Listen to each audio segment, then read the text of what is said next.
with us for our next story. And now we move on to our next story. President Trump is praising Elon Musk as his time as a special government employee comes to an end. Standing alongside the billionaire entrepreneur, Trump hailed Musk's work in leading the White House's Department of Government Efficiency, calling it the most sweeping government reform in generations. Despite reaching his 130-day limit as a special employee, Trump says Musk isn't going far, calling DOGE his baby and hinting that the tech mogul will continue to influence the initiative from the sidelines. Musk had promised to slash $1 trillion in federal spending, even wielding a chainsaw on stage to symbolize cutting bureaucracy, but the actual savings reported stand at around $170 billion. Critics point to errors and a potential $135 billion in unintended costs. Meanwhile, as per a New York Times article, Elon Musk allegedly engaged in frequent drug use while serving as a close advisor to U.S. President Donald Trump.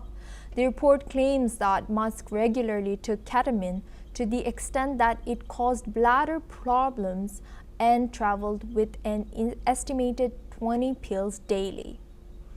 The Times report comes days after Musk announced his exit from government service. His departure reportedly follows months of controversy, including incidents of erratic behavior, such as insulting cabinet members and making a Nazi-like salute at the political rally. Now we have Ross Feingold. He's a political analyst joining us live from Taipei. Thank you, Ross, for staying with us. Elon Musk has announced he will step back from his role in the White House, but he will remain a friend and advisor to President Trump. So what does this mean for the future of the Department of Government Efficiency, DOGE? Some of those DOGE employees are still within the federal government at different agencies. So they're still doing their investigation and recommendation for additional cuts.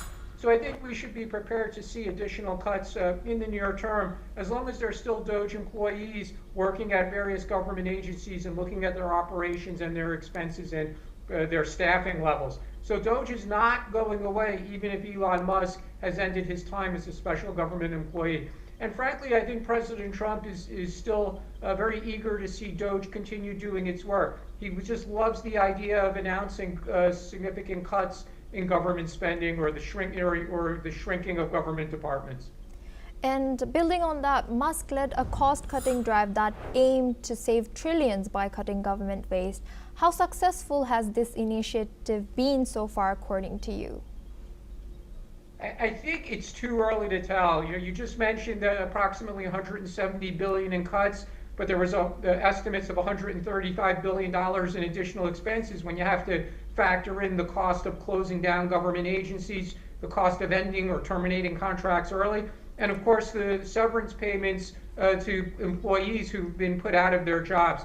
So I think it's a little too early to tell what exactly the final accounting will be. On the other hand, it did bring in a new mode of thinking to government. Whether one likes it or not, it's clear at least this administration is in the mode of cost cutting, like it or not, but they are going about shrinking the size of the federal government. And frankly, that's something Republicans have talked about literally for decades, and they never accomplished it. So President Trump could at least say, there's been a lot of talk about shrinking the federal government, but I've actually done it.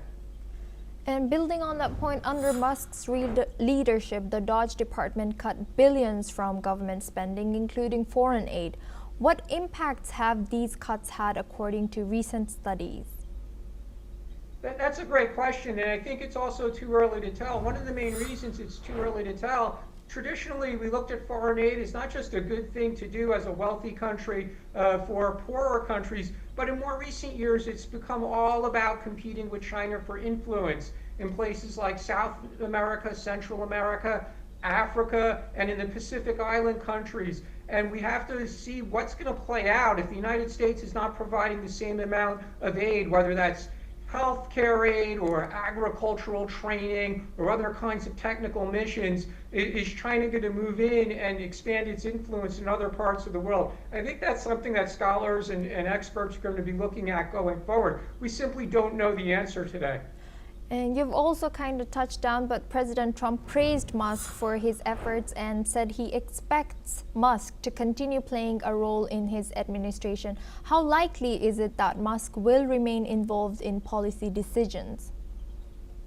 I think the answer we should assume to that is yes, Musk is going to continue to be involved. He'll continue to be able to speak with President Trump. He'll continue to visit the White House periodically. Remember, his companies have very large or potentially very large contracts with the federal government. And he also has pledged to donate $100 million in the upcoming election cycle before the 2026 midterm election. He's pledged to donate $100 million to political committees controlled by President Trump. So he's still very much a factor in the White House, in President Trump's politics, and in the political conversation.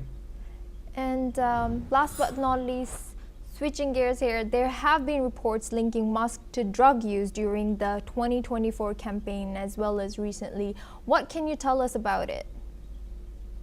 Well, the New York Times had their so-called expose on potential drug use by Elon Musk. We simply don't know whether or not that's true. But it's in the past as well. I mean, talking about Elon Musk potentially doing drugs during the 2024 election, it's irrelevant. He still wrote a big check or many big checks to President Trump, and President Trump was elected, and he invited Musk into the government. So, going over what happened in 2024 seems kind of irrelevant. It may be more relevant whether or not he was taking drugs during the period that he was a special government employee subsequent to Trump's inauguration in January. But I assume that Musk is going to deny this, and it's going to be he said, she said. Thank you very much, Rose Feingold, for joining us and sharing that insight. Now we move on to our